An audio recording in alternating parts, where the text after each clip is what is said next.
Even in graduate school, for me 20 years ago, I had a professor who said, public education is challenged by 1,000 years of tradition rolled up into 100 years of bureaucracy, and it's probably going to be the hardest thing that there is to break through. This is an amazing opportunity for our students and our teachers to be exposed to not only an innovative way of thinking, but an evolution in the process of how we learn and how we access information and what we do with that information, and to be open to letting go of many of the traditions and the bureaucratic binds that have kept us from doing things that need to be done on behalf of our kids, because we can't sit here and know what the world's going to look like in 15 years. There's no way. It's amazing. We have a wonderful culture, so when you talk about project culture shift, you think, why are we going to shift our culture? But then when we started to learn a little bit more about it and thought this is going to lead to us throughout the district, teachers, administrators, district office folks, to be able to use a process to help address some issues that we've talked about year after year, but still not been able to get any kind of solutions, viable solutions. That was kind of the light bulb that went off and said, all right, if this can lead us towards a way to tackle issues in a different manner and hopefully result in some potential solutions. That was the initial interest. When there starts to be some sort of change in society, you see the language change with it. So just right after the first time we did this, people started saying, how might we, right away, right?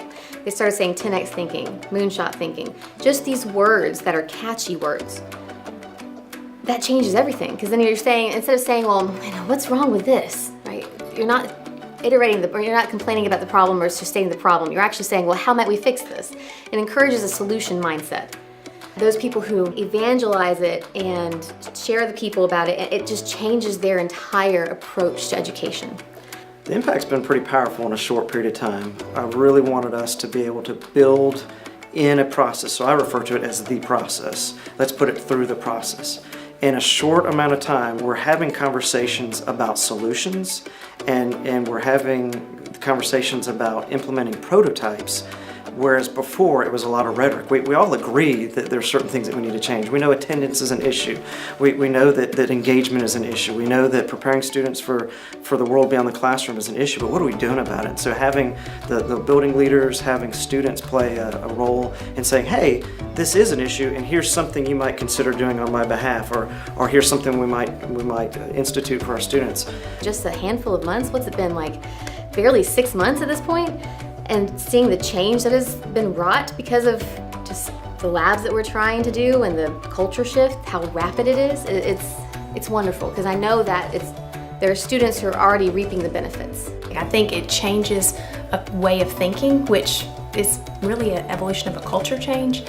And then you're not looking for a silver bullet. Quite honestly, education is notorious for jumping on every bandwagon that comes along, looking for the silver bullet, and that's not what this is. This is not a program. This is not a resolution to all of our issues.